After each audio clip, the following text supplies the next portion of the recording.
বারটা ছিল বৃহস্পতিবার, বৃষ্টি মেঘ বাতাস একটু, আর রাত 9টার সময় পানি আসছে। আমার বাবা ছিল ট্রলারে কাজ করতো, ওই জন্য ছিল রাত্রিবেলা অন্ধকারে প্রচুর বৃষ্টিতে আমরা অনেক কষ্ট করে এভাবে রাস্তা দিয়ে ওই গাছটা ধরলাম যে গিয়ে। ওই দিন আর কি রাত তো 3টে থেকে আমরা এইখানে ছিলাম, 3টে থেকে রাত সবাই লইয়া বাসার চিন্তা এবং এগুলো পানি এলে না, ওইগুলো তো পানি এলে তারপর চিন্তা করলাম যে আমার বাবা এখন কোথায় আছে এখন কিরম আছে, এইসব চিন্তা নিয়ে মনে মনে ভাবছিলাম। ভোরে উঠতেই তো আমরা আশেপাশে সবাই আনলে সবাই ছুটোছুটি করে খুব খোঁজাখুঁজি করছে, কিন্তু তার পাওয়া গেল না, তার লাশটাও পাওয়া গেল না শেষ মাস। আমরা তো 2-3 দিন পরে বুঝলাম যে হে দুনিয়া শেষ চলে গেছে।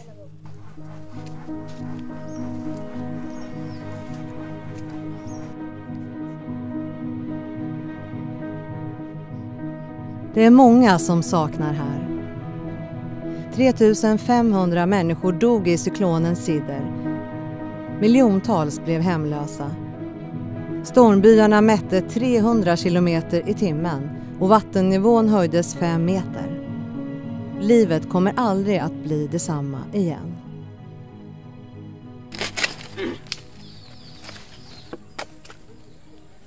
মা সামনে পরীক্ষা, 2 মাসের প্রাইভেটে টাকা বাহিয়েছে, সারা টাকা চায়, নোট কেনা লাগবে, কি করবে এখন টাকা পয়সা উঠতে নি, তারপর দিব অনেক ধৈর্য না করলে তো হয় না। আব্বা যদি থাকতো তাতে ধৈর্য ধরা লাগবে না, কথার সাথে সাথেই দিয়ে দিত। Här i Bangladesh deltaområde är de flesta beroende av vad naturen ger och tar. Många av Shamins kompisar har redan börjat arbeta som fiskare. De yngre kompisarna har genom plan fått ytterligare ett uppdrag. Sidr আসলে আমরা কিভাবে একটা স্থান নেব, এই মানুষকে সচেতন করব, আর কিছু পরামর্শ দেবে বা একটা কিছু দেবে এরা। এই তো আজকের মিটিং আছে, এখানে থাকবেন। Plan låter framtidens generation vara lärare. De berättar om hur man ska göra om, eller snarare när, ovädret kommer tillbaka. প্রতি বছর হয় না, 2-1 বছর পর হয়। জলাল পোকাটা হলে আমাদের মানে গরু মহিষ এই যে গাছের পাতার মতো দেখা যায়, এটা হচ্ছে মানে জঙ্গল। ঘূর্ণিঝড় আমাদের বৈশাখ জ্যৈষ্ঠ এই 2 মাসে ওর আশঙ্কা থাকে, বিশাল ক্ষতি করে। তারপর হচ্ছে এই যেমন মাজরা পোকা যেমন আমাদের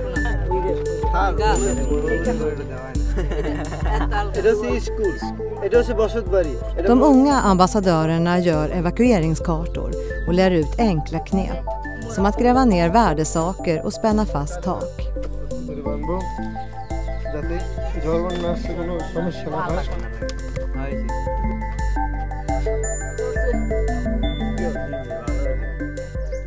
সেইগুলা পোলাপানে আমাগো একটা ম্যাপের মতো করিয়া তোমরা অনেক আমাগো দুর্যোগ তুলে ধরছো, তোমাকে দাঁড়িয়ে আমরা অনেক পাইতে আছি, সহযোগিতা পাইতে আছি, এবং সামনে আমাগো যত দুর্যোগ আসবে।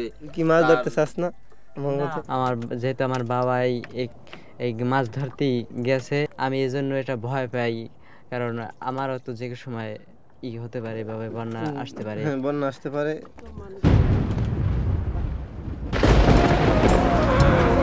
সোনার পালঙ্কের ঘরে